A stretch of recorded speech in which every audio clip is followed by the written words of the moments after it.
hoje, você que está chegando aí, estaremos falando sobre o manejo alimentar das aves, principalmente os pistaciformes. Hoje, nosso convidado é o Dr. Lucas, médico veterinário de animais silvestres. Fala um pouquinho, Lucas, sobre você, para o pessoal que está entrando aí, quem não conhece, tá? Você que não me conhece, sou doutora Débora, médica veterinária, trabalho na área de clínica e cirurgia de pequenos animais, fundadora do CTVET. Boa noite, galera. Eu sou o Dr. Lucas, sou médico veterinário aí que é atuante nessa área de clínica e conservação de animais silvestres e exóticos, né? É um prazer estar aqui com a doutora Débora. Ela acompanha um pouquinho aí da minha jornada, desde a graduação, né? E é isso. Atualmente eu atuo como médico veterinário terceirizado em algumas clínicas e fazendo atendimento domiciliar nessa área de clínica de animais silvestres, né? Dos pets não E convencionais. hoje, como vamos falar de aves, nada melhor, né, do que podermos deixar claro o que caracteriza essa ordem, essa classe dos pistaciformes. Quando falamos de pistaciformes, do que se trata? Fala um pouquinho, Lucas, sobre o que caracteriza Ó, essa tá. ordem dos pistaciformes. Essa ordem dos pistaciformes vai ser basicamente composta pelas aves de bico curvo, né? Esse Bico termo curvo. piscita, isso, esse termo piscita vai ter exatamente essa etimologia de bico Ah, curvo, sim, né? Vão ser aves que perfeito. vão ter esse bico meio curvinho, assim, curvado, algumas mais, outras menos, né? E aí a gente vai ter uma ordem que vai ser composta por três famílias. E aí o que elas vão ter sempre em comum vai ser esse fato do bico ser sempre curvo na maioria das espécies. E os seus pés que a gente chama de zigodáctilos, né? Eles vão ter dois pares de dedos voltados para frente e dois voltados para trás. Então, essa característica aí dos dedos É, isso. tem a ver com que eles são arborícolas, né? Isso é tanto pelo fato de eles serem arborícolas, também como o modo como eles vão manejar o alimento, né? Ao contrário do que a gente vê Sim. com galinhas, galiformes, passariformes, passarinhos, esses animais têm o hábito de tanto de escalar, né? De se aderir à superfície para poder escalar na locomoção, como também segurar, aprender alguns alimentos, sementes, coquinhos, para poder auxiliar a levar o alimento até o bico e eles terem aquele manejo para poder estar ali descascando, quebrando casca. Aí essa pata vai auxiliar. É uma característica bem marcante dos pistaciformes, em comparação a outras espécies de aves, ordens de aves que não vão ter esse traquejo todo com as patas para poder se alimentar. Então, dentro dessa classe dentro dessa ordem, né, dos pistaciformes, e são três classes subclasses, é Isso. isso? São famílias, né? Vai ser uma ordem composta de três famílias, né? Essa é a Uma ordem classificação composta de três famílias. e- exatamente. E Essa é uma aí, falando classificação. no visual, no Hum, prático, o pessoal se familiarizar, né? Quando a gente fala um pouco dessas três famílias, assim, quem é quem dentro dessas três famílias ó. aí, quando a gente está falando? Essas três famílias vão ser compostas pela família Psitacida, que no caso vão ser os psitacídeos araras, papagaios, periquitos australianos, eles são psitacídeos, né? A família Cacatuida, que aí vai ser composta majoritariamente de cacatua e calopsitas, né? Que aí são as mais famosas, né? Os psittaciformes mais populares aqui no Brasil, eles vão estar sempre em primeira instância. As cacatuas Inclusive, são vale grandes. ressaltar, né, que eu tenho um artigo nessa área, né, de casuística de psittaciformes. Então, é uma área que eu gosto muito, né, e aí a gente vai falar com muita propriedade hoje aqui, né. E Maravilha. a terceira ordem vai ser a ordem Loridea, né, que vai ser composta pelos lores e loriquetes, que aí vai ser, nessa família, vai ser a mais, um pouco diferente, né, que vai ser a família de aves que são um pouco mais, um comportamento um pouco mais longe do que os pistacídeos e os cacatuídeos, porque eles vão ser um pouco mais interativos, vão ser muito brincalhões, eles vão ser muito mais despojados em comparação, e também pelo modo deles se alimentar, que esse tipo de ave eles vão estar se alimentando de néctar, né? Então eles têm uma alimentação bem particular, é uma papa específica para eles, e eles também ficaram bem famosos atualmente, Tem surgido aí abaixo das calopsitas, eles também estão ficando, estão sendo bem As adquiridos jandaias pelo incluídas público, nisso, né? não. As jandaias estão incluídas Ou, nessa classe aí. As jandaias, não, as abelhas são psitacídeos. Elas são maricas. psitacídeos. Ah, E tá os junto. lorídeos são lores. Aí eles vão ter São, o bico menos curvo, eles vão ter uma língua que vão ter algumas cerdas, né, espículas nas pontas. E vai ser algo que vai ser sim. bem diferenciado das outras famílias, no caso dos lores. Né? E assim, hoje o que é que você tem visto dentro da rotina no atendimento? As, as aves, as principais aves, né, têm sido é, adquiridas para criação em cativeiro, né, domicílio, tentando, né, domiciliar, não seria essa a colocação, mas criar, né, em casa. Então, quais seriam as mais comuns que você tem visto na sua rotina, assim?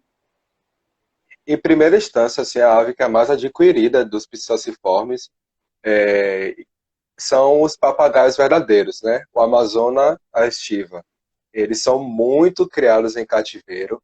É uma espécie silvestre, né? Ou seja, ele compõe a nossa fauna. Então, dentre as espécies de psittaciformes silvestres que se criam em cativeiro, ele fica em primeiro lugar na frente de qualquer outra espécie. Todo mundo É aquele aprecia muito. que Uhum. interage, que é café, né, que Isso, ele fala. tem a capacidade de imitar a fala humana, né? A seringe deles é bem desenvolvida e a língua também deles, eles conseguem fazer essa articulação para poder reproduzir a nossa voz. E eles vão ter cores muito exuberantes, são animais grandes, diferenciados, interativos e falam muito. Então isso sempre desperta essa curiosidade, esse apreço dos tutores por adquirirem essa ave, né? Mas vale ressaltar que essa ave ela não pode ser comercializada de forma livre, como se fosse um animal doméstico. Essa ave ela precisa ser adquirida de um criadouro legalizado que já vem mantendo esse tipo de ave em cativeiro, habituada com o manejo do ser humano e um criador que é legalizado pelo IBAMA. Aí ele sim pode vender esse tipo de animal. A gente sempre enfatiza que locais que vão vender esse animal para retirando da natureza e saindo vendendo esses filhotes é um ato de crueldade para com o animal e também é um crime ambiental, né? Eu tive uma Também vale experiência até ressaltar, com, sim, pode falar. eu tive Também uma vale experiência, ressaltar que acaba que muita gente, por ter esses animais adquiridos de forma de feiras, né, acaba que pensa que nós veterinários não atendemos animais que não são legalizados. Mas o Conselho de Ética de Medicina Veterinária nos diz que nós atendemos qualquer tipo de animal que tem necessidade de cuidado veterinário, independente se ele é de origem legal ou ilegal. Nós atendemos e também não somos obrigados a denunciar. Então, nunca deixe de procurar um atendimento veterinário para o seu animal, independente da origem dele, muito pelo contrário. sim, Tá? sim. Eu tive uma experiência com papagaio brasileiro, né, isso que você falou aí. A minha tia, ela tinha encontrado um papagaio brasileiro e acabou que ficou com ele por um Verdadeiro. bom tempo. Hã? O quê? Verdadeiro. É o papagaio Papagaio verdadeiro. verdadeiro. Isso, é um verdadeiro. E é brasileiro, né? Ele é brasileiro. Esse papagaio verdadeiro, a gente ficou com esse animal, né, por um bom tempo, se apegaram e tal, mas aí, e ele não se, chegou uma fase que ele não estava mais feliz no lar, e foi encontrado, ele não foi, ele foi encontrado como se Uhum. fosse abandonado já por outra família, e aí, Sim. hoje estava perdido, foi, aí nós ligamos, né, para toda essa questão ambiental, né, polícia ambiental, eles vão, levam um animal e tomam as medidas, né, ele acabou indo para um lugar que só tem eles para cuidar, para a preservação deles também, lá em Vitória da Conquista, e aí a gente me mandou foto e tudo, ele tá direitinho, a gente ficou feliz, né, de ter tirado ele desse ambiente que não estava mais Uhum. fazendo ele bem, e ele ter ido para um lugar a mais apropriado. Isso foi só uma experiência que, né, nós tivemos. Teve uma pergunta, na verdade teve duas. Teve uma moça que, a Mariana, né, se eu não me engano, ela adquiriu recentemente um periquito australiano há uma semana. No caso, o periquito, ele está incluído na classe Dos pistaciformes, pistacídeos. E ele vai ser beleza. animal que é legal, ele é considerado doméstico. Ele pode ser, esse daí é uma espécie que pode ser vendida livremente, sem nenhuma burocracia. O E papagaio aí, verdadeiro, não, continuando. de jeito nenhum. Não, não, ele é Tem que silvestre. ser por meios adequados. Exatamente. É. E continuando Soraya, a pergunta, né, Soraya tem que a mandou uma pergunta da pergunta. Solange. Como saber o sexo de um papagaio? Tá. O sexo do papagaio, dependendo de qual papagaio é, vai ser bem difícil de conseguir saber só pelo olhômetro, né, por assim dizer. Eles têm pouco dimorfismo sexual, que é característico diferencial de macho e fêmea. Eles podem ter alguns comportamentos que indiquem que ele é macho ou fêmea. Exemplo, a fêmea ela tende a, quando está sendo muito estimulada pelo manejo ambiental, época de primavera, verão, exposição excessiva à luz solar, ela tende a começar a ter um comportamento de fazer como se fosse uma dancinha. Ela vai abaixar o externo, né, o peito dela, e vai começar a erguer a região ali como de uma forma que fica mais fácil de entender, do bumbum dela, por assim dizer. Né, a parte da cauda dela. Vai começar a erguer e vai ficar fazendo um movimento assim com as penas caudais. Então, isso é um comportamento geralmente de cópula de fêmeas. Quando elas aprendem esse tipo de comportamento, eles ficam fazendo uma vocalização como se fosse um grunhido, é algo que é bem característico de fêmea. E os machos não têm aquele comportamento de ficar empinando o externo, levantando o externo, e jogando essa região mais caudal dele, né, para frente, né? Como se fosse realmente na tentativa de fazer uma cópula, tendo ou não a fêmea. Às vezes esses animais vão ter algum estímulo só mesmo de luminosidade. Mais na frente a gente vai falando isso com mais detalhe. Né? Respondeu a pergunta, Soraya? Manda um oi aí, Além manda uma disso, luz. mas no Pessoal, caso, compartilha mas no caso, a melhor forma de saber exatamente qual é o sexo de um papagaio é fazendo a sexagem.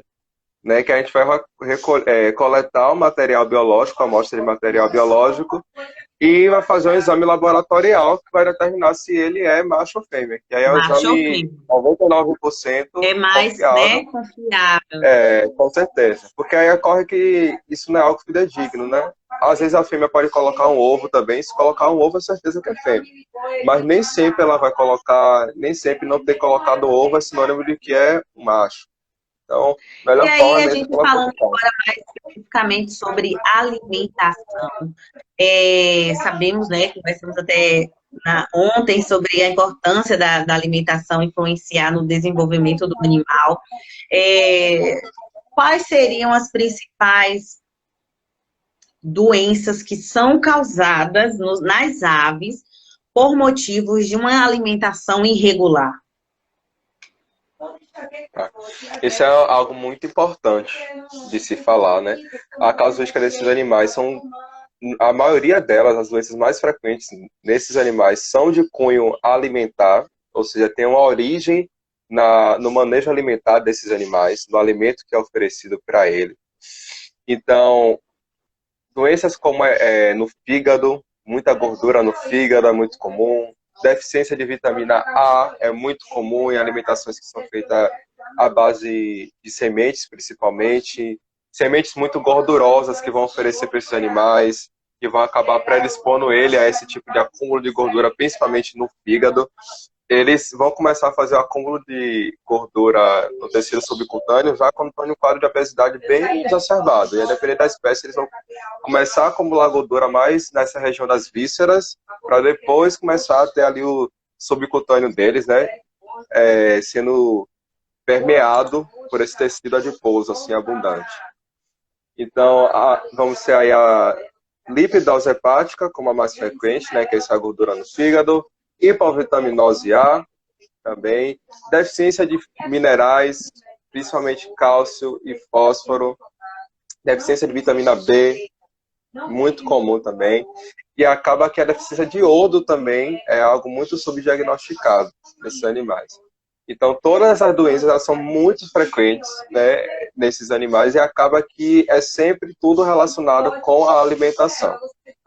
Então, a escolha desse tema foi de suma importância, exatamente porque são animais que, quando a gente vai parar para fazer análise de casuística, sempre estão com a alimentação errada, por conta de conversações que vão se passando, né, de geração em geração, dizendo, papagaio tem que comer pão com leite, farinha láctea, e tudo. Aí vai acabando passando essas informações para pessoa, e aí acaba que todo mundo vai criando. Não, eu criei o papagaio, ele viveu 30 anos, e ele comia leite, pão, semente de girassol o tempo todo. E Café, aí tem muitos tutores, café. isso, café, e aí, e esses animais, eles são assim, quando eles têm um afeto pelo dono, eles tendem a querer comer tudo que o dono come, porque ele olha o dono como se fosse Parecendo um um cachorro. progenitor.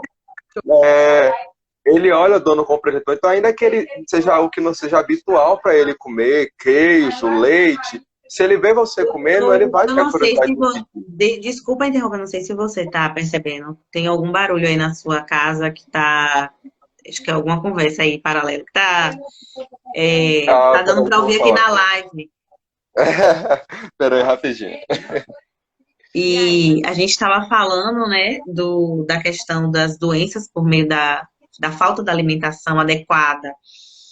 Existem algumas afecções que serão por uma alimentação primária ou secundária. O que poderia ser isso de uma forma mais clara? Pode repetir a pergunta, por favor? É, as casuísticas de doenças de cunho nutricional, de questões primárias ou secundárias, como seria a diferença? Tá.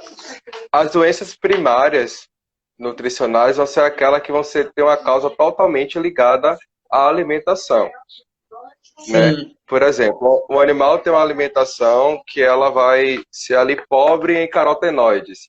E aí, por conta disso, ele começa a ter perda de pigmento ou alteração na pigmentação, né? Hum. Foi algo que foi diretamente ligado a isso daí. Aí agora, outras doenças, como é comum, o hiperparatiroidismo secundário nutricional, ele vai ser meio que subsequente a alguma deficiência. Então, por exemplo, o animal, ele tem uma deficiência de cálcio, ou ele tem uma Hum. abundância de fósforo, e aí a paratireoide dele começa a produzir muito paratormônio e acaba retirando muito o cálcio dos ossos, vai gerar uma hiperabsorção no intestino, procurando cálcio para poder estabelecer o equilíbrio no organismo, né? E aí acaba que ele gera uma hiperprodução desse hormônio por conta de uma deficiência nutricional prévia. Daí você ter doenças Entendi. secundárias, né? A hepatopatia em si, ela geralmente é secundária à alimentação, a lipidose hepática é secundária à alimentação rica em gordura. Então, o excesso de gordura vai começar a fazer um processo de lesão hepática e vai começar a alterar a função do fígado. E aí essa alteração da função do fígado começa a gerar um monte de Isso aí é semelhante aos humanos, no complicações caso. sistêmicas. E isso é muito parecido mesmo. Gordura no fígado. É, É, Mari mandou uma pergunta aí. Ela disse que a cunhada dela, deixa eu só rever aqui a pergunta. Minha madrinha tem um casal de papagaios, porém o macho é papagaio verdadeiro e a fêmea é papagaio do mangue. É possível procriarem? eu já ouvi relatos de papagaio do mangue procriar e acabar saindo alguns híbridos. Não é muito comum e não é sempre certo que vai sair. Mas possa ser que sim, entendeu? Mas não é muito certo, não. Já vi que, às vezes, da mesma É como se espécie não não conseguir vingasse. procriar, às vezes da mesma espécie não consegue, e às vezes quando é de espécie diferente ainda é um pouco mais improvável, mas eles são um pouco próximos. Assim, eles têm é, uma similaridade grande genética, entendeu? Então, possa ser que eles consigam, mas não é certeza, não. É mais para não do que para sim. É. E não é muito legal, né? A gente ficar criando tanto híbrido assim, às vezes o animal vem com algumas sequelas, algumas alterações genéticas, deformidades. Eu sempre aconselho que se cruze realmente das mesmas espécies. Eu pedi pro pessoal estar interagindo aí, mandando o nome dos seus pássaros. Aí, Hum. deixa eu ver aqui, mandaram o nome de... A Mari mandou o nome dela. Ela tem um periquito, o nome dele é Zeca, Zequinha. Mas o marido dela chama ele de Quito.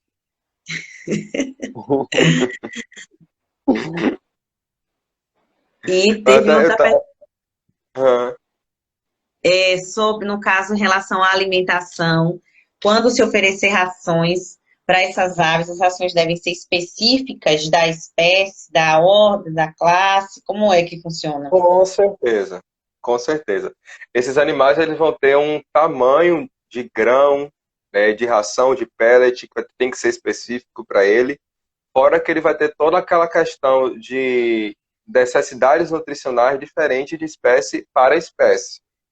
Então, dependendo da alimentação que o tutor queira adotar junto com o veterinário, vai diferenciar. Se for alimentação a base majoritariamente de ração extrusada, a gente vai ter uma conduta. Se for uma alimentação que às vezes o tutor quer fazer mais natural, vai ter outro tipo de conduta também. Mas sempre vai ser foco específico. Como eu falei logo no início da live, tem animais que às vezes pegam uma alimentação que seja geralzona aí para piscitacídeo, vê um papagaio na frente, aí acho que pode oferecer para qualquer um, aí pega uma alimentação de papagaio e dá para um lores.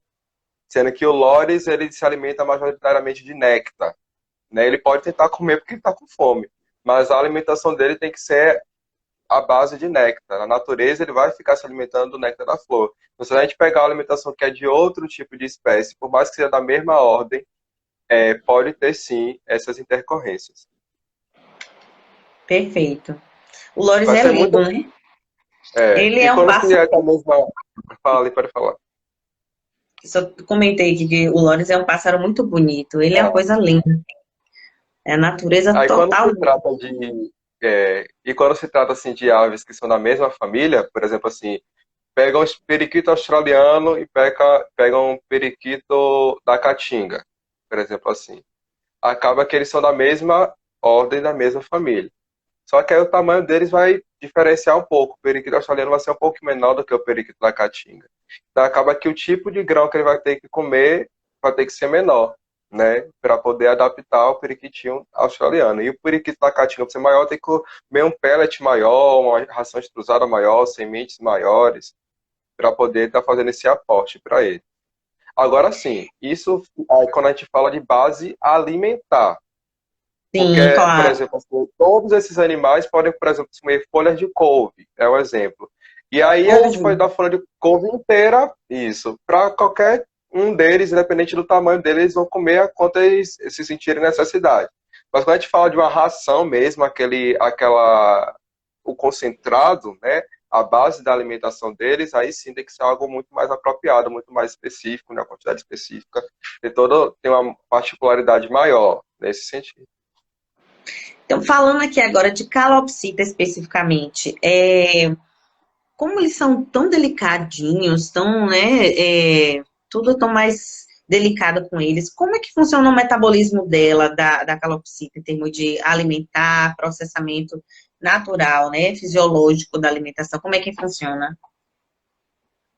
Tá. A calopsita também é uma ave muito, muito criada, né, em cativeiro. É a segunda mais criada aqui, quando em Salvador, quando a gente fez o levantamento, ela ficou em segundo lugar, abaixo, sendo a ave exótica, né, de origem exótica, é um animal australiano, que ficou em segundo lugar, o exótico mais criado, em primeiro lugar e em segundo lugar, no geral, dos ptaciformes, né. Por ela ser um animal que é de origem desértica, ela vai ser, em contrapartida, tem estudos que apontam que ela é um animal que faz retenção de vitaminas de forma mais eficaz do que animais tropicais. Então a gente vê que calopsita tem um pouco menos de tendência a desenvolver hipovitaminose A, né, naquela questão de tempo, em relação a animais tropicais, como é o papagaio verdadeiro, como é o periquito da caatinga, essas aves assim, elas têm uma facilidade maior de desenvolver hipovitaminose A do que calopsitas. Então, às vezes a gente vê uma calopsita sendo criada com uma ave tropical, a jandaia, e aí a gente vê a jandaia ficando com mais sinais de uma deficiência do que a calopsita.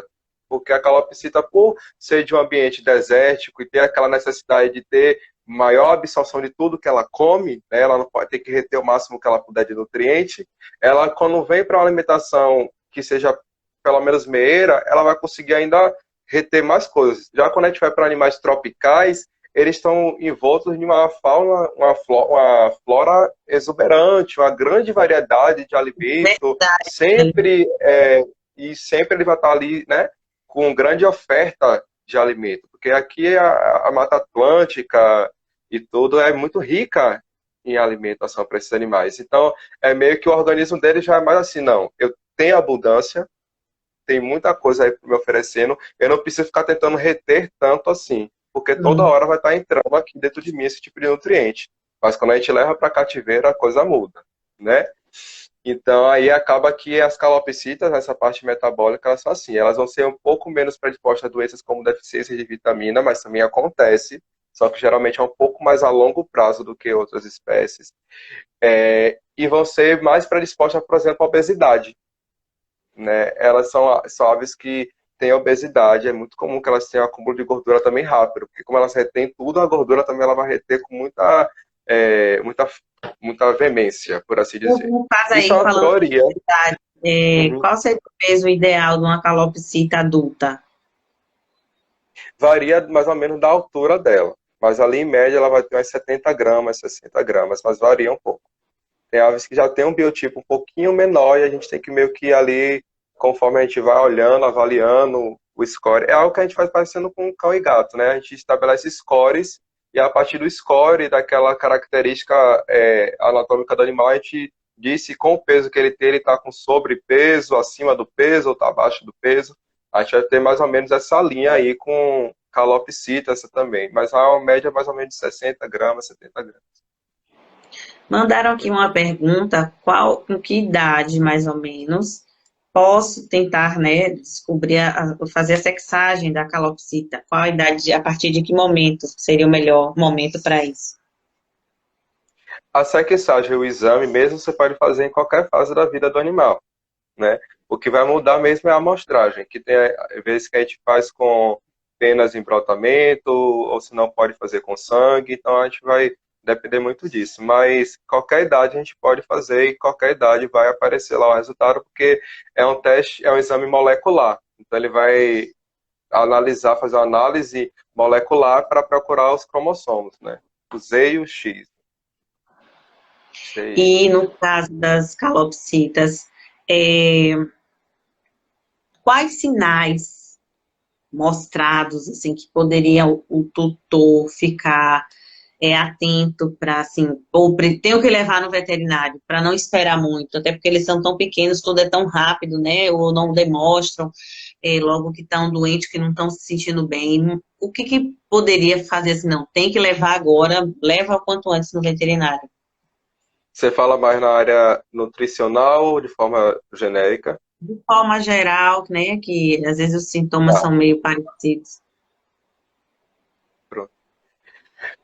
Essas aves, elas são presas na natureza, né? Então, elas vão ter sempre aquele comportamento de tentar mascarar tudo que ela está sentindo.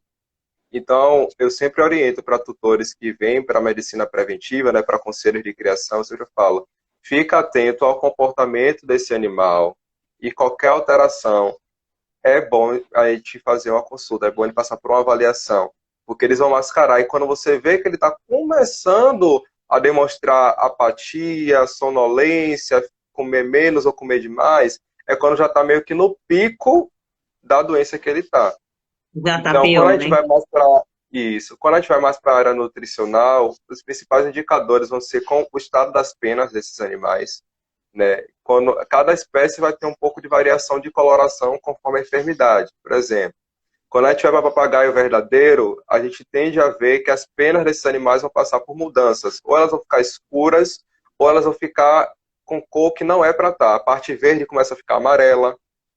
E aí pensa, é mutação, é normal, Já é tem alguma muda, é não sei coisa o de que. errado. Mudança de coloração brusca, que não é normal da espécie, amarelo onde não é para estar amarelo, azul onde não é para estar azul, é sinal de que tem algum distúrbio acontecendo nesse animal. Cores que não era para estar vermelho, a cor vermelha não é para estar em região de dorso, asa, de papagaio verdadeiro, então a gente se investiga. Quando a gente vai para a calopsita, a mesma coisa. A gente vai ter alteração na coloração, só que como elas têm aves que são albinas, por exemplo, fica muito difícil a gente ir só pela questão de coloração. Então, de uma certo. forma geral, a gente vai analisar como é que está a minha integridade do epitélio desse animal, porque a pele vai ser o espelho. Então, animais que Sim, começam a ter muita eu crosta acho, nas patinhas, eu acho formação de incrível. crosta, as penas começam a ficar muito falhadas, a pena feia, aquela coisa meio desalinhada, como se fossem estrias na pena mesmo, a gente chama de estria mesmo. Na pena, senão o animal está muito magro, você pega o animal e vê que o peito dele está muito magro, pode ser indicativo também de algum tipo de afecção, isso na área nutricional. Quando a gente vai para a área de doenças mais sistêmicas, mais generalizadas, a gente sempre tem que ficar de olho no comportamento do animal, a priori. Porque a primeira coisa que ele vai fazer é começar a ter algumas mudanças de comportamento. Então, ele vai começar a ficar um pouco mais quieto que o normal ou mais agitado que o normal. Vai começar a comer menos que o normal ou comer mais que o normal. O animal vai Isso se começar a ter um aplicaria a comportamento. todas as aves, essas que a gente está conversando, ou teria alguma que age diferente? Não, todas elas, no geral. A maioria das afecções desses animais vai ter esse curso. Só quando se trata assim, de megabactéria, algumas doenças específicas assim, que vai ter um comportamento mesmo de comer muito, polifagia. Mas a gente sempre fica observando, tá comendo muito, tá comendo pouco, tá Sim. ficando muito tempo no chão da gaiola. Ó, Teve psitacídeo até só uma desce pergunta para aqui. comer. Uhum. Teve uma pergunta de uma moça que ela mandou. Ela falou que ela teve dois filhotinhos, né? Que nasceram da calopsita. E um está bem e o outro está mais quieto, está fraco, sonolento. O que que ela poderia fazer? Ou será que seria isso algo a ver com a alimentação ou nutrição? Ou realmente ele pode estar realmente doentinho e precisa levar um veterinário? Bom, a gente tem que fazer todo um levantamento, né, de como ela está manejando esses animais. Mas é muito comum, às vezes, quando tem dois filhotinhos no mesmo ninho e estão sendo alimentados pela mãe, que às vezes ela começa a dar atenção mais a um ou a outro. E aí, acaba que esse que ela está um pouco mais rejeitando, começa a ficar mais deprimido Parecido um porque está caso de ficando família, é isso aí. desnutrido. Isso, caso de família. Aí, quando a gente vai para animais que estão sendo criados pelos seres humanos, né, na seringa, aí acaba Hum, que pode ser outras causas, a temperatura que estão oferecendo a papinha, qual papinha que estão oferecendo, qual a qualidade, como está armazenando, ou se não, se esse animal não tem alguma afecção neurológica, paresia de inglúvio, o papo está ficando muito cheio. Então é uma questão mesmo da gente fazer um levantamento de tudo. Então é difícil você falar, tá quietinho exatamente o que é que é. Pode ser muita coisa. Essas são as coisas mais frequentes que geram nessa debilidade nesses animais, né? Mas fase, pode ser também alguma doença que a mãe transmitiu para o filhote, alguma bacteriose. Pode de falar, qualquer doutora. forma, é melhor ela procurar o médico veterinário. Exatamente, Essa exatamente. fase aí já pode também iniciar a vermifugação, já no filhote? Como é que funciona? Tá. Quando a gente vai para a área de animais silvestres, a gente sempre opta, principalmente por espécies assim menores, que a gente não faça a vermifugação profilática assim. Que a gente Sim. sempre estabeleça um parasitológico de fezes antes de querer entrar com qualquer protocolo. Por quê? Quando a gente vermifuga, não é igual uma vacinação. A gente não está ali vermifugando e o animal vai ficar protegido por 3 meses, por 4 meses. Se ele tiver naquele momento que você está vermifugando com verme, ela vai ser debelada pelo fármaco, pelo remédio, entendeu? Mas se no outro dia ele tiver ser exposto de novo, ele vai contrair de novo. Então, para Ah, evitar entendi. estar entrando com tanto medicamento nesses animais que às vezes fazem lesão hepática com certa facilidade, a gente opta por, na maioria das vezes, fazer um exame de fezes, né?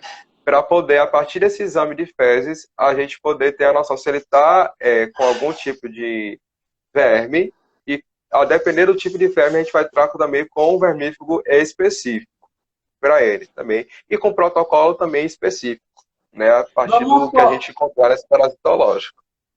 vamos colocar aqui duas famílias, né, diferentes aqui no caso. No caso, vamos falar a jandaia. Eu Hum, já tive, foi uma jandaia da testa vermelha, que fazia um hum, escândalo ele que 3 horas da comeu. manhã e 18 horas da noite. Felizmente ela fugiu. E hoje vamos falar da cacatua, né? São diferentes. A frequência de alimentação diária é semelhante?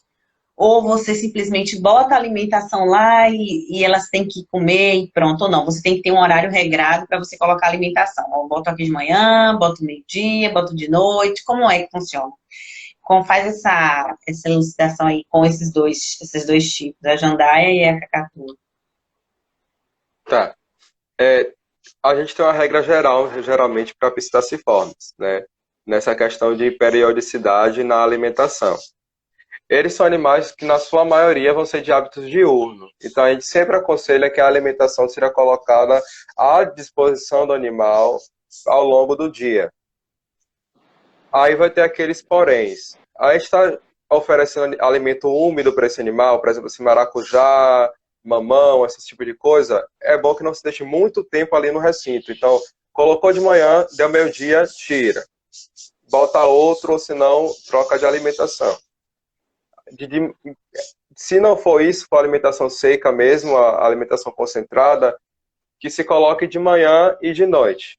Né? Coloca de manhã, não coloca muita quantidade, porque esses são animais muito bagunceiros, no geral. Então eles tendem a fazer uma bagunça, às vezes eles defecam no local que come, e a gente tem que fazer toda uma adaptação para poder evitar esse tipo de acontecimento. Eita. Então acaba que é sempre bom estar fazendo aquela reciclagem da alimentação, e é sempre assim, os horários crepusculares de manhã e final da tarde, que são o horário que ele está mais agitado, é sempre aconselhado que tenha alimentação disponível para eles. De forma resumida, oferecer alimentação 3 vezes ao dia em quantidade suficiente para ele estar ali comendo ao longo do dia, né? Nem muito, nem pouco, e você está trocando ali de tempos em tempos. Né? Aí vai depender do quantas aves tem no seu plantel, e qual a quantidade adequada para ela estar comendo. Tá? Mas de 3 vezes é o ideal e sempre uma quantidade equilibrada, para não ficar ali deixando exposta há muito tempo aquela alimentação. Às vezes, quando a ração extrusada, ela começa a perder o gosto, perder o sabor, às vezes molha, mistura com fezes, e aí é sempre bom botar uma pouca quantidade, razoável, e ir trocando as 3 vezes ao dia, o sinal de manhã e de tarde, final da tarde, início da manhã e final da tarde. E à noite, de preferência, deixar eles sem oferta de alimentos e colocar eles em um local escuro, né, reservado da luz, porque eles precisam de 12 horas de atividade Para todos, né? exposto à luz, 12 horas sem exposição à luz, para a gente não estimular hiperatividade e também não estimular postura excessiva de ovos. Né? Eles No são caso da jandaia, fotoestimulados. quando cobria né? Deixava ela coberta direito. Ela não fazia aquela zoada, aquele barulho todo pela manhã. Mas se deixasse descoberto, era no horário certo. É, é sempre E assim. montar aqui um cardápio para, no caso, uma jandaia e uma calopsita. Ia diferenciar muito. Vamos fazer assim, se fosse alimentação natural, incluindo a ração. Como é que é isso? Ou eu mantenho só ração e incluo também alimentação natural paralela? Tá. A gente pode estar fazendo um compilado para poder ter um enriquecimento ambiental de uma ração extrusada, né? Não é mix de sementes, pessoal, é outro tipo de ração. A ração extrusada para eles junto com a oferta de frutas e verduras. A gente pode estar fazendo porque as frutas e verduras estimulam esse animal a interagir com o ambiente, a brincar, a divertir, aprender, arrancar, voar. Então é muito legal para poder estar fazendo enriquecimento ambiental, oferecer frutas e verduras para eles. Né? Em questão de espécies e alimentação diferente, vai ser muito de acordo com o gosto do animal. Né? Calopsita tem mais tendência a alimentos um pouco mais secos, mas não é regra. Eu já vi calopsita que gosta de comer beterraba, né? Mas pelo menos no meu plantel que eu já tive e na maioria dos meus clientes, eles geralmente gostam de coisas mais secas, né? Tipo assim, folha. Quando bota banana, eles geralmente ficam refutando porque é muito molhada, faz muita meleira e tal. Mas varia de animal para animal mesmo. Então, a depender do gosto do animal, a gente vai ter uma oferta diferente. Quando vai para a parte do pellet, do tamanho da extrusada, quando a gente pega uma jandaia coquinho e uma calopsita, pode ser o mesmo pellet. Né? Para elas é relativamente perto. E aí a gente vai ver que geralmente nas embalagens mesmo vai vir dizendo ração para, tipo assim, ringneck e calopsitas, periquito Hum, australiano, e aí acaba que eles colocam uma média, né? A calopsita ela é um meio termo ali entre uma jandaia de porte grande e um periquito. Então acaba que tem algumas ações que colocam tanto ração para animais de tamanho de ringneck, que é o não periquito tem uma específica, alexandrino, é assim? Não. é, e, assim, vai ter a especificação.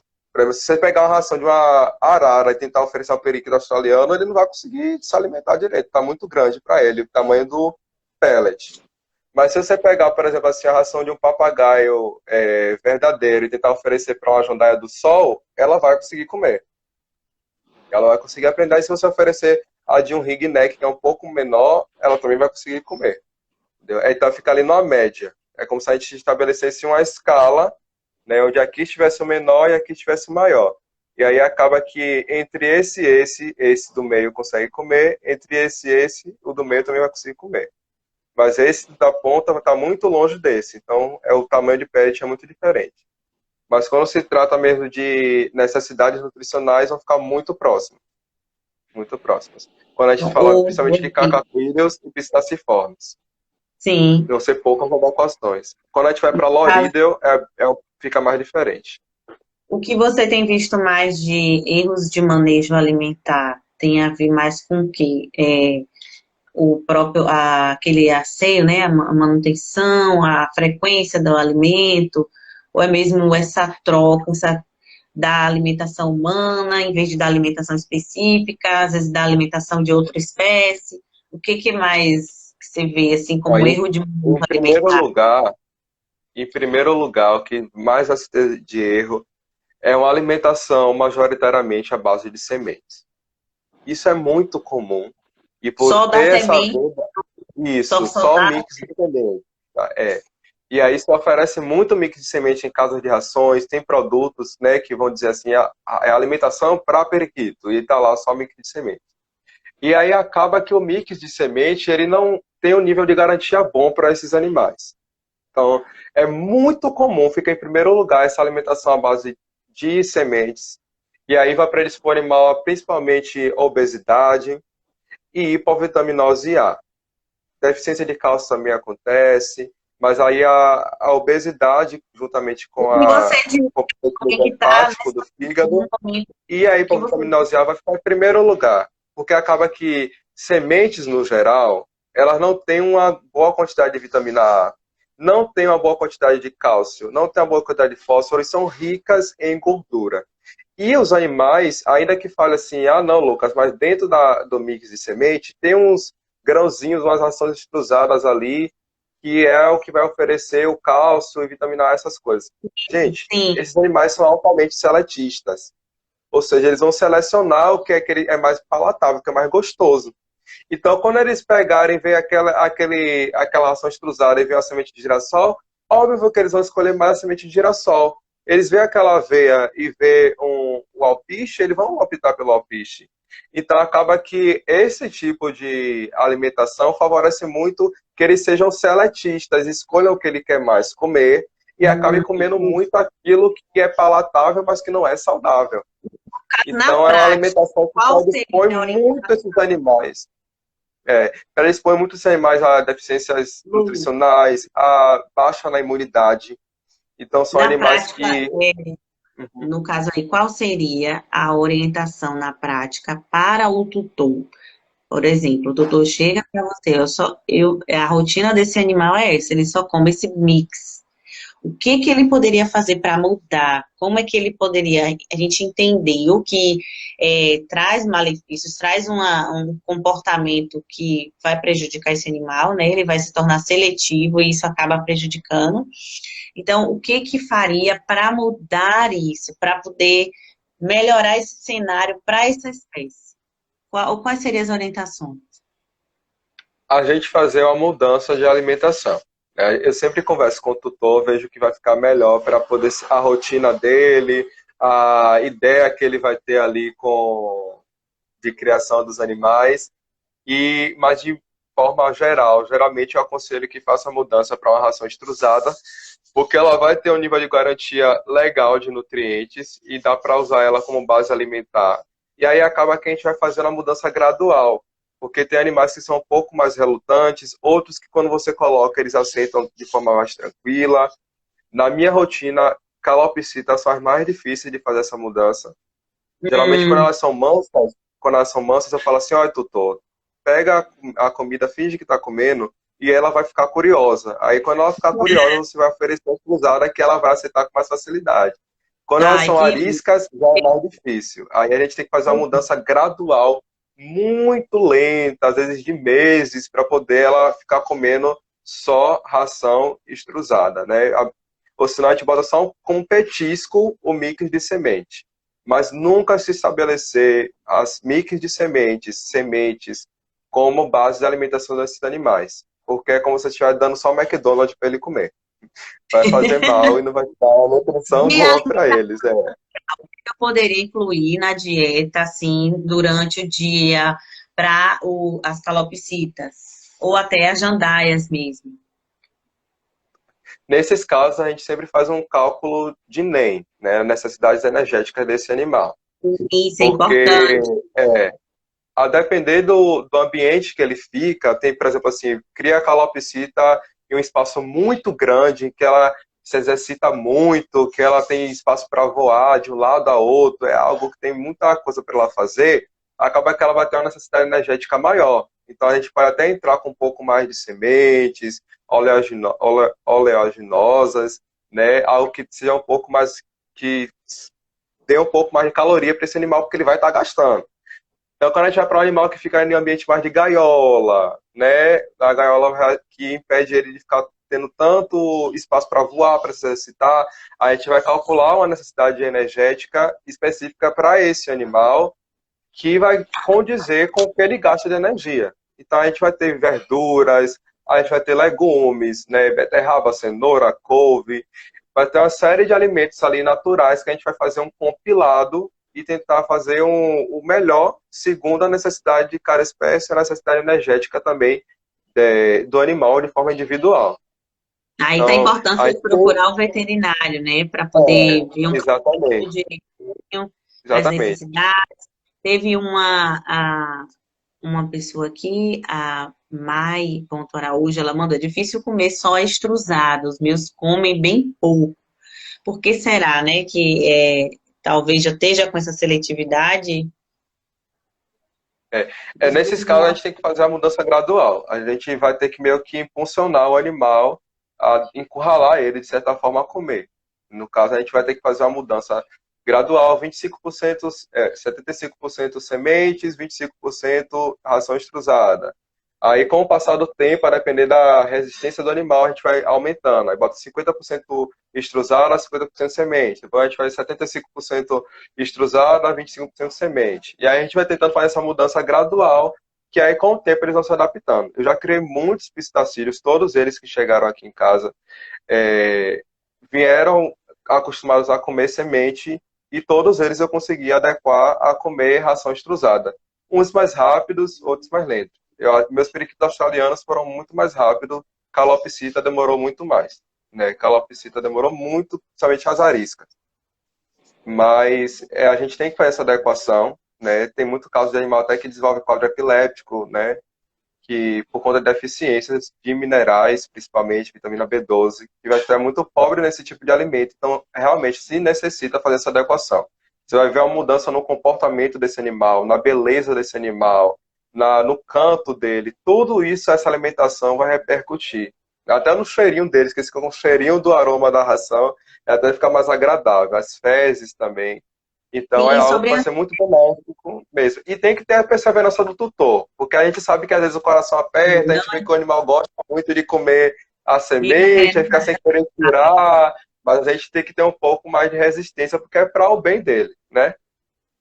Pode No falar, caso doutor. das fezes que você comentou aí, é possível identificar quando o animal está com diarreia, porque comeu algo que não faz bem, isso pode acontecer nas aves.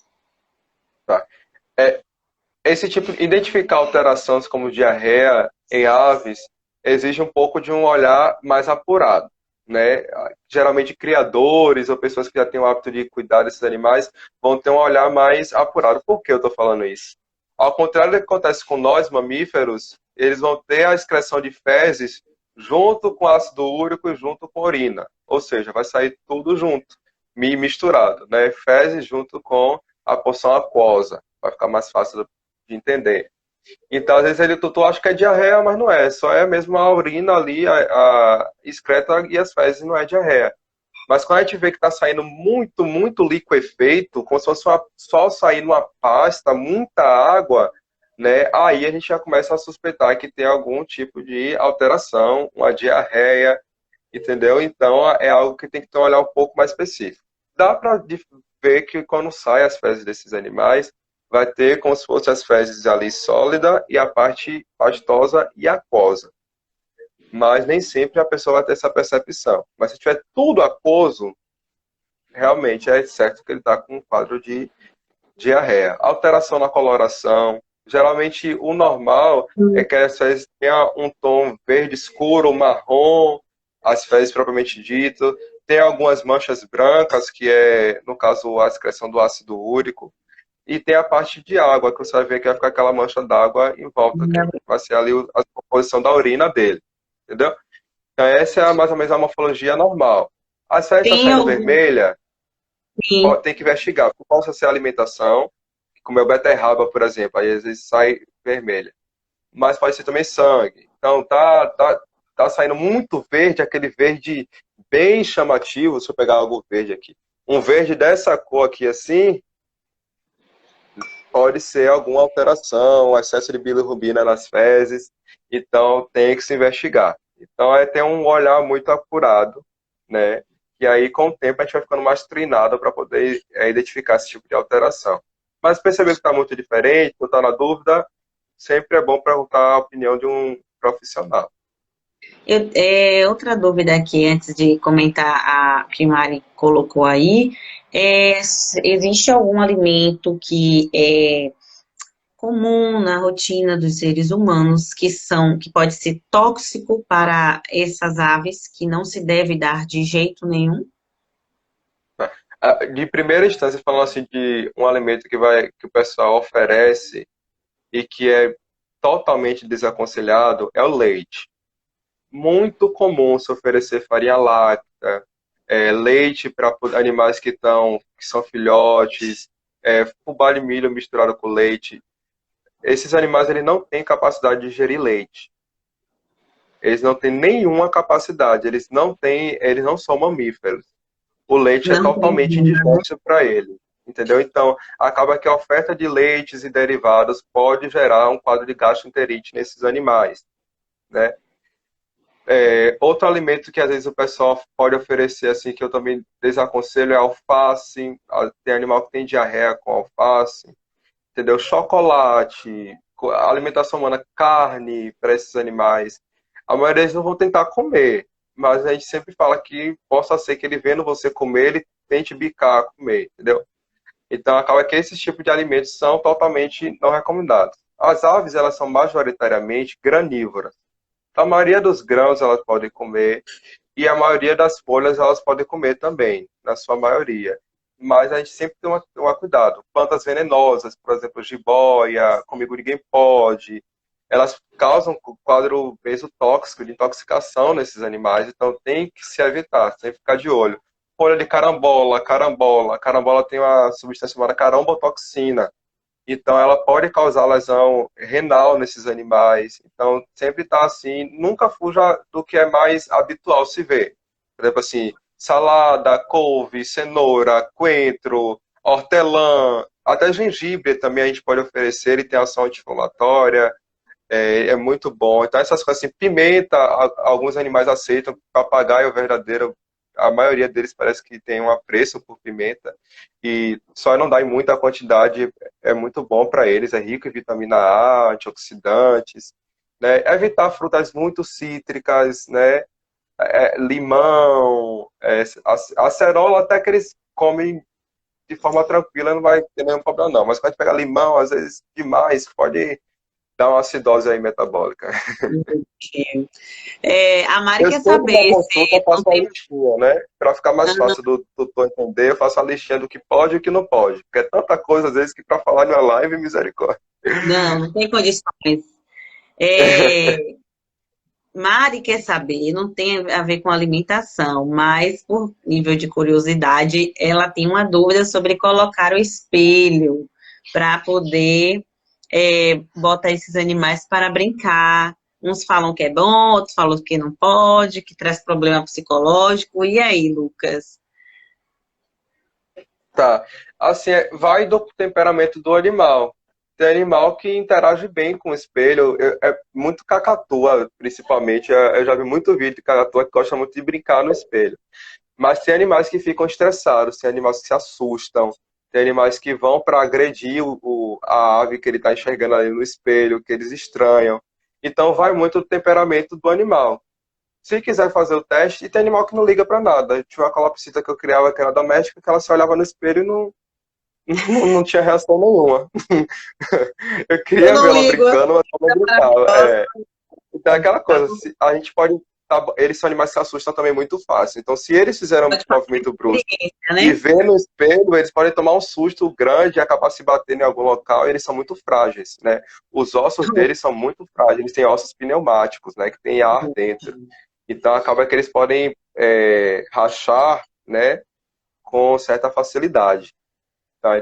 Sempre tem que tomar cuidado. Então, se o animal se assusta no espelho, se ele se estressa com o espelho, não deixa o espelho para ele brincar, nem solta ele perto do espelho, né? E outra coisa, espelho pode ter esse risco também do animal voar, pensando que o voo está sendo livre, reto, porque na visão dele aquilo ali não é um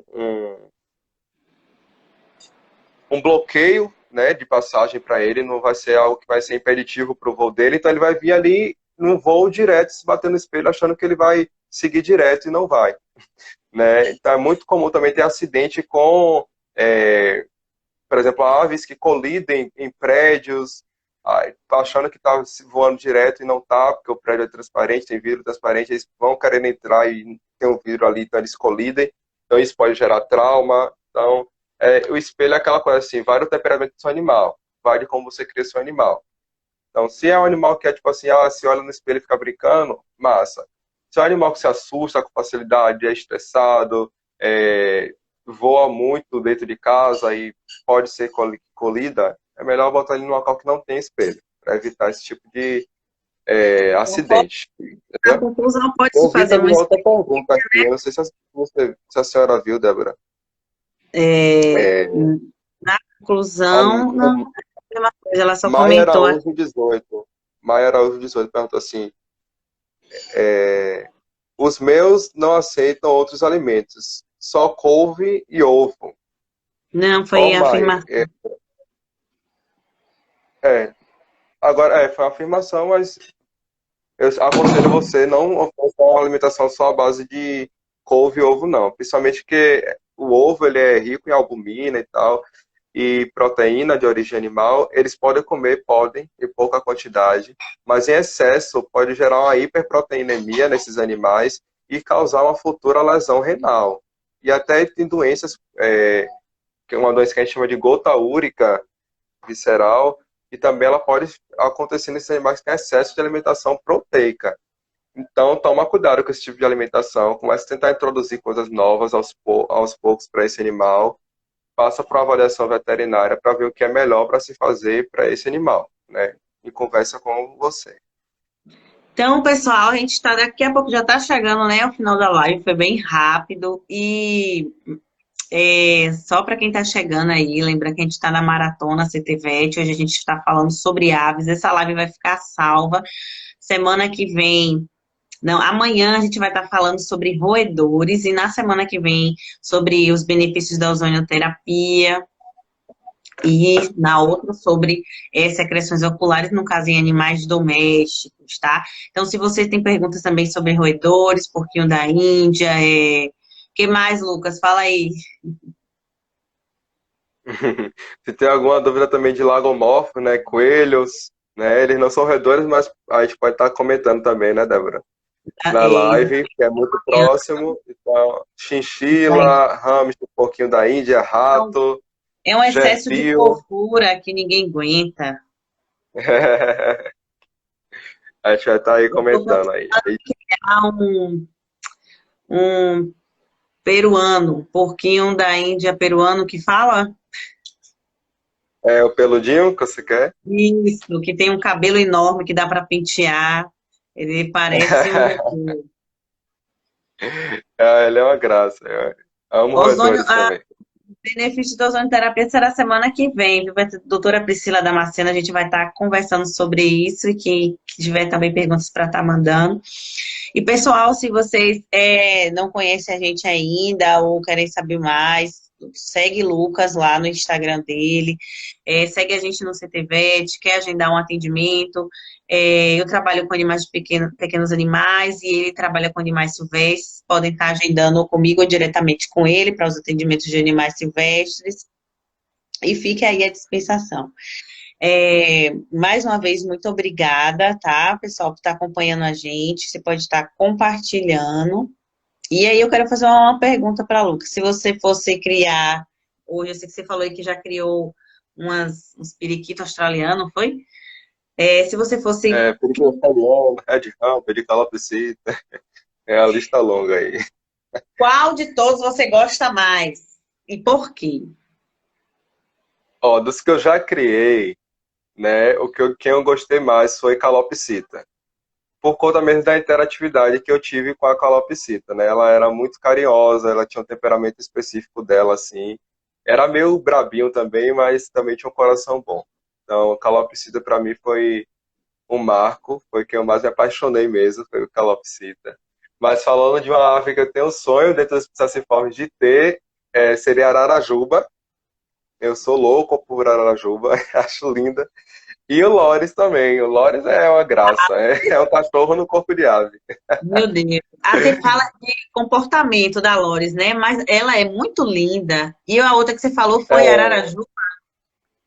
isso, é a amarelinha. Ah, A Narajuba é mais pelo comportamento, né? O comportamento dela é muito carinhoso, é muito carente. agora Eu já gosto de animal assim. eu tenho vontade de criar.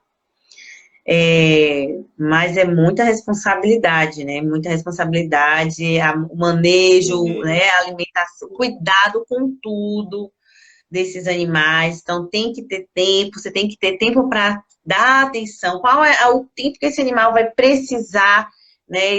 Assim, do seu tempo para ele estar ali, ter o momento dele de bem-estar, né?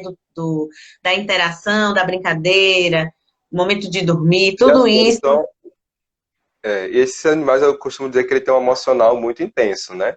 Então, eles realizam print. E além deles realizar esse print, né, que é uma memória fotográfica muito boa, muito marcante, uma memória afetiva muito marcante, eles também são neofóbicos, né? Então eles têm fobia de coisa nova. Então mudança de ambiente, mudança de tutor muito brusca, às vezes desencadeia um quadro como se fosse depressivo mesmo nesses animais e pode gerar automutilação, suicídio no sentido que eles começam a parar de comer até a morte mesmo.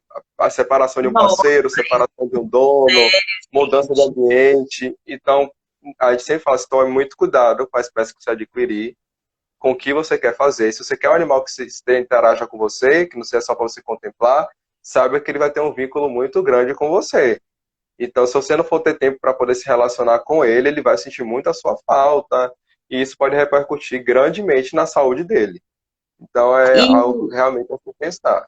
Quando eles são mais ariscos e não gostam de ser humano, e você não tem intuito de amansar, eles geralmente não têm essa questão, né? Mas eles também não vão gostar de ficar sozinhos na sua maioria, porque eles são muito sociáveis, eles na maioria são monogâmicos, então eles escolhem uma parceira e vai vivendo ali por longos deles, longos. qual é a média de vida de, assim, que eles podem, né, conseguir chegar? Com quanto tempo de idade, assim? Calopsitas geralmente vão ter uma expectativa de vida mais ou menos de 20 anos, assim. Mas elas ficam ali bem próximas de 20 cachorro, anos? 17, 20 anos. Algumas até passam. Assim, quando tem um manejo alimentar ok, um manejo ambiental Adequado? ok, esses animais vivem muito, muito. Por isso que eu não cheguei a terminar a frase, mas o papagaio é verdadeiro, que às vezes muitas pessoas chegam assim, ah, doutor, você está falando que essa alimentação é rara, mas o meu viveu 30 anos. Aí eu falo assim, Não, ô senhor, mas sabe qual é a expectativa de vida de um papagaio verdadeiro? 80 anos, então ele viveu muito pouco. Ele viveu muito pouco com essa alimentação que o senhor deu. E a expectativa de vida deles está muito ligada à alimentação, ao modo como eles são criados, né? Então, eles podem viver muito se você dá uma qualidade de vida dele em todos os é aspectos igual o da ser humano vida nesse boa. aspecto. Se come bem, Eles são o que eles comem. Eles são o que eles comem. Tem animais que são mais tolerantes, mas eles são muito sensíveis à forma que eles alimentam, tá? Então, é sempre algo que tem que ficar de olho. É uma alimentação legal para esses animais, garante uma longevidade, ó. Geralmente, quanto maior o pisciforme, maior a expectativa de vida. Eu acho isso muito engraçado.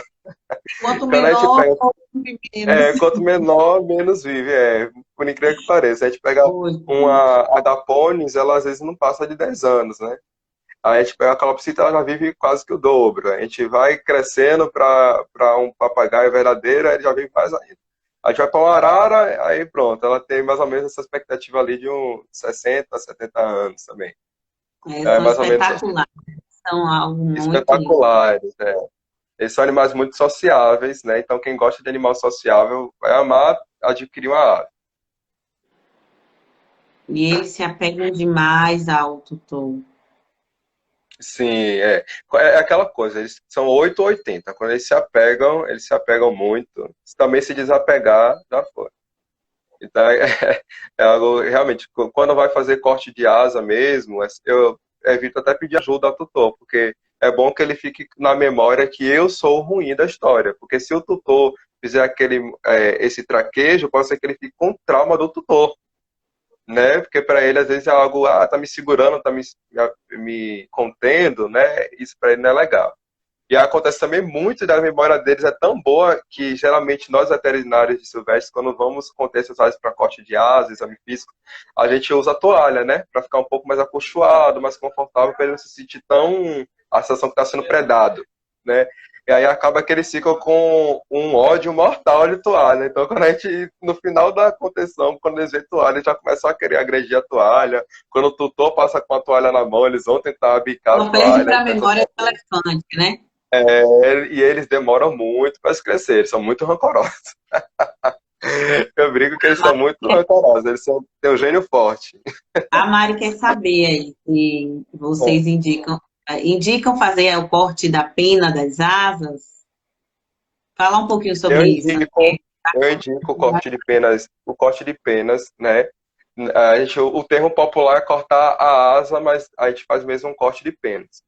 E é um corte que vai ser a sensação para a ave, que muita gente acha que é muito dolorido ou algo do tipo. Mas a sensação para a ave é como a que a gente sente cortando nossa unha, né? A asa da ave, as penas dela, no caso, vão ser ali compostas por queratina, né, minerais e tudo. E acaba que ela não vai ter essa sensibilidade ali, a não ser que a pena esteja em brotamento. É um termo comente, aí que a gente vai chamar ela de pena de sangue. E aí aquele canhão que se forma ali, ele está muito irrigado com sangue e ele também tem terminações nervosas, quando está crescendo. Aí acaba só se a gente se cortar aquele tipo de pena, que ele vai sentir uma dor muito intensa, pode ter um sangramento muito intenso, uma hemorragia considerável, entendeu? E aí sim pode ser algo dolorido, traumático e pode até gerar uma hemorragia que vai até levar a óbito, depender, viu? Então por isso que a gente fala que não é para ser feito por qualquer pessoa, a gente de forma nenhuma aconselha que corte de asa seja feito por uma pessoa que não é especializada. Não só por a questão do corte da asa em si, mas a contenção. Uma contenção errada pode fazer esse animal ter luxação, deslocar os ossos dele, quebrar os ossos dele. Você pode Complicado. complicar a respiração desses animais. Não é qualquer contenção que se faz, não é você pegar simplesmente assim um animal e achar que aquela contenção está ok. Não. Eles respiram por sacos aéreos, eles não têm diafragma. Então, se você conter de forma errada, você sufoca esse animal e ele pode morrer na sua mão. Então, é um procedimento que não é tão simples como parece. Mas eu aconselho por quê?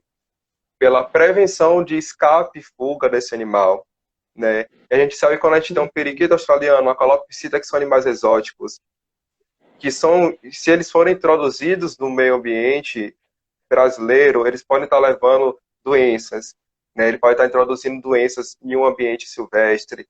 Eles também não vão sobreviver, eles não vão saber se adaptar é, o meio brasileiro, a fauna, nem o meio urbano, nem o meio. Eles não vão saber se alimentar, eles não vão saber como procurar comida. Então, eles vão morrer, é quase que inevitável que eles morram.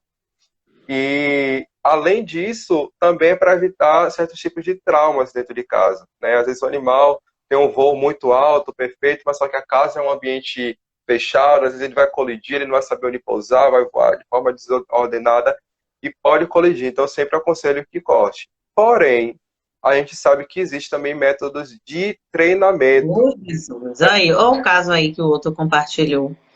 Semana retrasada, Marco, uma meu calopsita colega que de graduação, foram cortar a asa em casa e amputaram a parte do cabo metacarpo dela. tá vendo Oxe. aí? Aí, no E caso acaba que dele amputar, né? Ou não?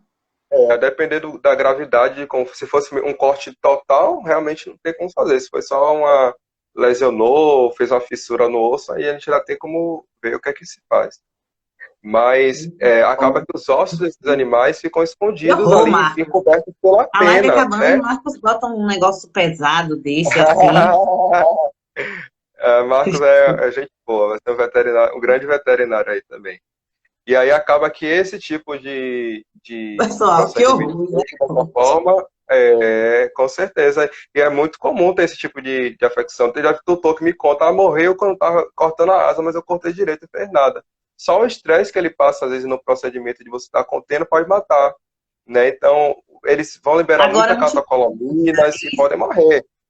Então, isso aí que acaba você tá, essa característica de estresse, assim, pode matar, aplica a todas elas, ou tem alguma que é todas menos? elas. Mas assim, na rotina o que a gente vê é que as aves menores, geralmente elas ficam, elas parecem que ser mais propensas a esse tipo de cardiomiopatia da contenção, né? Assim, os periquitos, canários, geralmente eles, após a contenção, mesmo que a gente que é veterinário faz tudo rápido, né, tenta ser o menos estressante possível, a gente vê que depois eles ficam um pouco sonolentos, vão ficar com taquicardia, taquipneia, e eles geralmente são os que são mais propícios, mas isso pode ocorrer com qualquer uma das aves se elas ficarem muito estressadas. Então, se é um procedimento muito demorado, às vezes a gente tem que fazer um tipo de sedação para deixar ela calminha e não ocorrer esse tipo de afecção. Mas aí, concluindo, esse Perfeito, tratamento do corte das penas é isso. De certa forma, vai evitar que esse animal fuja, vai poder proporcionar um pouco mais de segurança quando você quer criar um animal solto, né? Então, vai trazer esse tipo de benefício. Então, nesses pontos, eu aconselho, entendeu? Evitar que o animal se acidente, porque acaba que quando ele percebe que as aves dele são cortadas, né? Eles vão meio que pistacídeos, né? Eles, na minha prática, nos meus estudos, a gente vê que eles começam a nem ficar querendo voar o tempo todo. Eles vão meio desistir, assim, de tentar voar.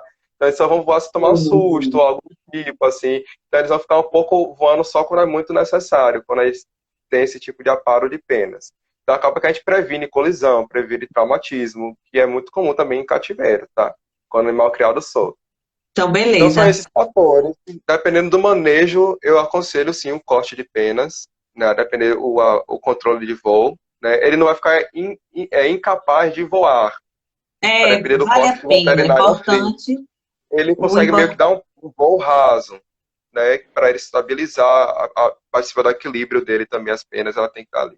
Então é isso. E, além disso, eu também já peguei muito caso de animal que é cortado com pessoas erradas, assim, não é profissional e tal, não entende, e que faz um exatamente, corte que desequilibra o animal. Às vezes faz um corte unilateral nas errado. penas de uma das asas e acaba que o animal vai tentar Deus voar, me se livre. desequilibra e acontece a colisão, né? Porque ele vai se desequilibrar, ele está voando como ele acha que é para voar, mas ele desequilibra, cai e se machuca. Para Então, concluir, todo esse contexto. É sempre bom você ter essa avaliação com o veterinário, porque o veterinário vai estabelecer o que é melhor para você como tutor e para também seu animal. Qual é a melhor estratégia de criação para ele? Porque a sim, gente não é receita de bolo, né, doutora Débora? A gente sempre fala isso, sim, que não é sim, receita de bolo. A gente às vezes estabelece um tipo de protocolo, um tipo de manejo, a para depender cada. do tutor e também fatores do tutor em relação ao tutor e também É ao uma animal. Vai depender dos dois lados, né, e da realidade de cada animal e da necessidade de cada animal. Concluindo, vale a pena sim, mas tem que ser feito da forma correta para não prejudicar o seu animal, né, para não trazer malefícios em vez de trazer benefícios. Então, pessoal, muito obrigada mais uma vez, a gente já está encerrando aqui a live, tá? E precisando de um veterinário, nós estamos aqui. Segue a gente lá, curte e compartilhe, viu? Tchau, boa noite, pessoal. Tchau, galera. Valeu pela